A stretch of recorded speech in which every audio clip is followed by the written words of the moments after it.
स्वप्न में भी अगर कभी चंद्रमा दिखाई दे जाए तो समझना समस्त लोक को यह सुख देने वाला व्यक्ति होगा, किसी को भी यह दुख नहीं पहुंचाएगा, हर कोई इसको देख करके सुखी होगा।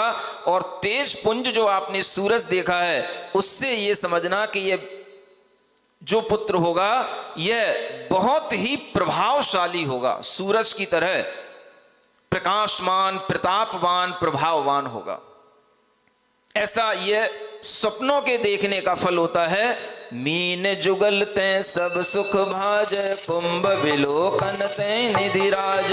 सरवर ते सब लक्षणवान, सागर ते गंभीर महान। कभी आपको अपने स्वप्न में मछलियां दिखाई दे जाएं पानी में चलती हुई तो भी बहुत शुभ मान लेना। मीन युगल, माता को तो 2 मछली दिखाई दी, तुम्हें एक भी दिखाई दे जाए तो बहुत बड़ी बात है। ये मीन का चिन्ह अपने आप में शुभ माना जाता है, मंगल माना जाता है। आपकी हाथों की लकीरों में भी ये मीन का चिन्ह बन सकता है। आपके शरीर में कहीं अगर मीन का चिन्ह बनता हो तो समझना कि आपका पुण्य अन्य लोगों से अधिक है। इसलिए यहां कहा गया सुख को देने वाला यह मीन का चिन्ह होता है। मछली देखने से आपको क्या प्राप्त होगा? सुख की प्राप्ति होगी। बेटा सबके लिए सुख का भाजन बनेगा, माने पात्र बनेगा। उस बेटे को देख करके सभी लोग सुखी होंगे। ऐसा बेटा भी चाहिए पड़ता है कि नहीं, जिसको देख करके अपने आप सबके अंदर सुख का भाव उत्पन्न हो जाए। ये मीन चिन्ह को देखने से होगा। और जो आपने कुंभ देखा है, कलश देखा है, उससे क्या होगा? कलशों में क्या रहता है? धन गढ़ा रहता है। धन अगर भरा जाता तो पहले कहां भरा जाता था? कलशों में। कलश देखने का मतलब है ये अनेक निधियों का, धन के भंडार का राजा होगा, स्वामी होगा। इसलिए कलश मंगल माना जाता है।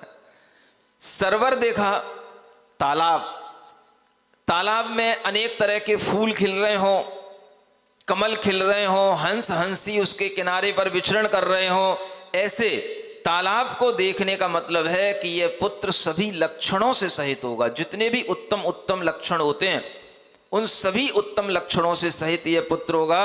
और सागर ते गंभीर महान, अगर हम स्वप्न में सागर देख लें तो समझना कि वह पुत्र सागर की तरह गंभीर होगा, धैर्यवान होगा, किसी भी तरह से विपरीत परिस्थितियों में विचलित होने वाला नहीं होगा।